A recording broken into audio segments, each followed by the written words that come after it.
welcome to the 2025 Vibroacoustic Therapy Masterclass. Today, I have the pleasure of speaking with Guillermo de la Tierra.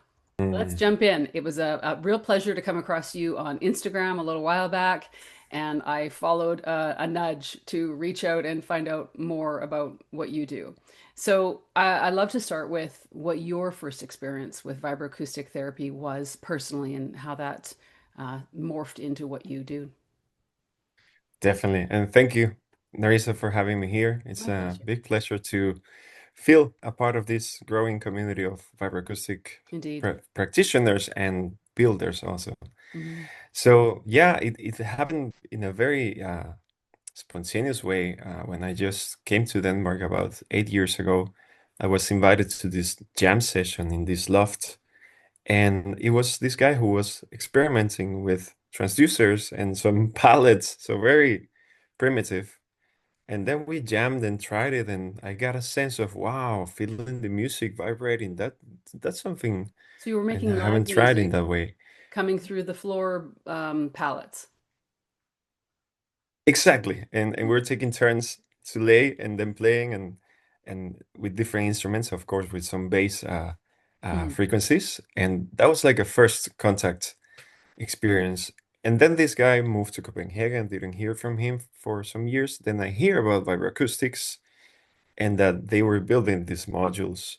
Mm. And then I started studying electronic sound and music at the Music Conservatory of Aalborg here in Denmark. And I met a guy whose name is Oswald, and he was collaborating with vibroacoustics because he Mm. was also living in Copenhagen and knew these guys, some of them Jakob, who you have met Yes. and had some connection with.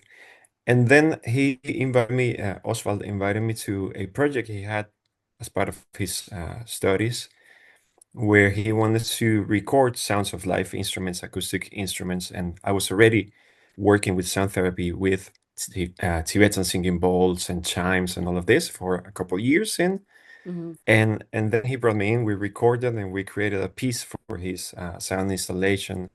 Tried it with more time, and it was a product now. Now it was a module. It wasn't just a guy just putting transistors to some palettes, but an actual refined board with Hmm. resonance. And so there I had the opportunity to get a fuller understanding and to start co-producing with Oswald some initial pieces of work and really dialing into frequencies and oh, this is working. And then that developed into the music conservatory. We convinced them to buy a module from Vibroacoustics. Then Oswald finished his studies, and I still had a year and a half or something.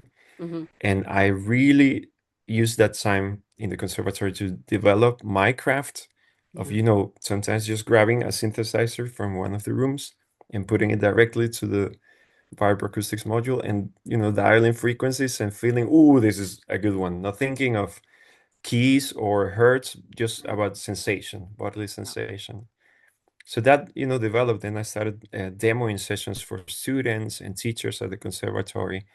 Amazing. And, then I felt that I had a hold on something there. Then the guys from Copenhagen started also noticing, and I shared my insights and the music and, the collaboration with the conservatory. And then from there, it started to took off. Amazing. And the conversation between vibration and the body is a whole different channel, not only physiologically, but coming from a musical perspective, a science curiosity. Artists used to working with headphones as the Mm. input, as the auditory input. And this is a whole other conversation with the body, isn't it? Exactly, because it Hmm. is like someone just told me a couple of days ago, it's like laying inside a Tibetan singing bowl, right? You have the physical vibration on Hmm. you. And many times I'm working on something and I have the direct feedback, the tactile feedback Yeah. while I'm standing or sitting or laying. And okay, this is how it's feeling. Is if I do a sweep here, then cutting it or fading it, or modulating the frequency slightly.